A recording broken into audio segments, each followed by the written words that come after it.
everything you need to know about the president's prognosis, and we're going to lay out exactly how he's being treated. And if you've been watching us from the start of this pandemic, you know that this is insight you will not get anywhere else on television tonight. And Raymond Arroyo has sifted through some of the more disappointing and the ugliest commentary following the president's diagnosis. We expose it, and including the worst offenders ahead. But first, the president keeps fighting. That's the focus of tonight's angle. Now, lots of things were going through my mind today and tonight, and I've decided to do something a little different. I'm just going to share kind of my feelings and my thoughts on this day. Now, I've been part of the conservative movement since really the mid-1980s when I was in college. And I have never, ever seen the American people respond to a candidate with such an outpouring of affection as they do for Donald Trump, for the First Lady, and for his entire family.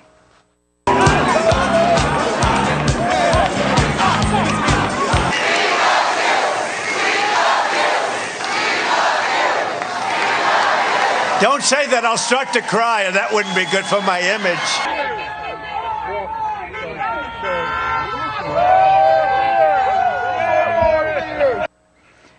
The first Trump rally that I ever attended was 2 nights before the last election in 2016 in the fairgrounds at Leesburg, Virginia. Now, this was an event that was, I guess it was thrown together kind of at the last minute.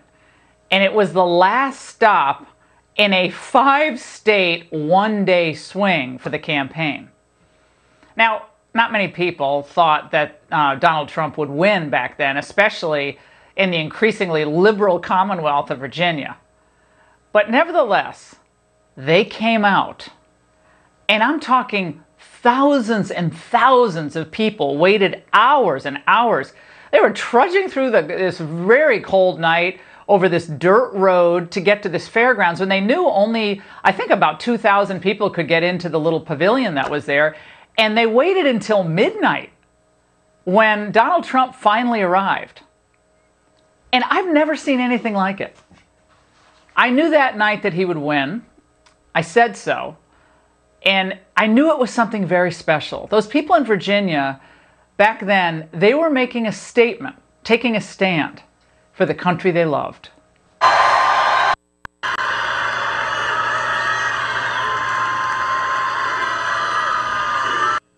Now, the president, he's never gotten much credit for how much love and how much admiration he's inspired among his millions of supporters. And I think sometimes we all get wrapped up in what I do for a living. So you get wrapped up in watching every moment of cable television or reading every tweet or everything on social media. And you would think that to read some of this, that Donald Trump has only triggered anger and resentment, especially over the last 6 months. But for millions of us, millions of you, he's been a champion for the middle class.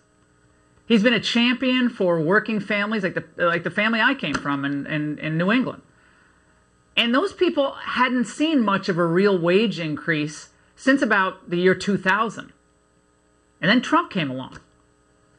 You see, for about 30 years, conservatives were promised so much by so many politicians, and too many of them just failed to deliver. But on issue after issue, he has delivered, whether we're talking about fighting for the steel workers in Pennsylvania or taking on China and trade negotiations or enforcing the border, bringing our troops home, fighting for peace in the Middle East, been nominated for 3 Nobel Prizes, and standing up for life. He's already achieved an enormous amount for us, and he says he's just getting started. The idea in the end, right, behind this thought, this understanding of democracy, is that voters, through elections, can actually make a difference. They can change policy. And Trump's America First agenda did change policy, and it's a real threat. It's a threat to the globalists who've amassed enormous power and fortunes on the backs of the American workers. Many of those people who are opposing Trump today, the really wealthy ones, the real connected ones, they've bet big on China. And so naturally, they're fiercely fighting against Trump's reelection. Yet the president's undeterred. You think about how much he's endured in the 5 years since he came down that golden escalator announcing his presidential run. He's come under investigation. He's been unlawfully surveilled. They impeached him. They tried to convict him. He's been accused of pretty much everything from treason to racism to fascism to xenophobia. This is someone I've known for 20 years. And I'll tell you, none of it is true. None of it. He and his family have been vindicated time and time again, while his accusers have never been held to account for the lies and the false charges they keep leveling. Yet despite all this, despite all that he's gone through, and now, of course, as a positive COVID patient, he's never stopped working day and night to achieve a stronger, more prosperous, more secure America for millions and millions of you who thought you had been left behind.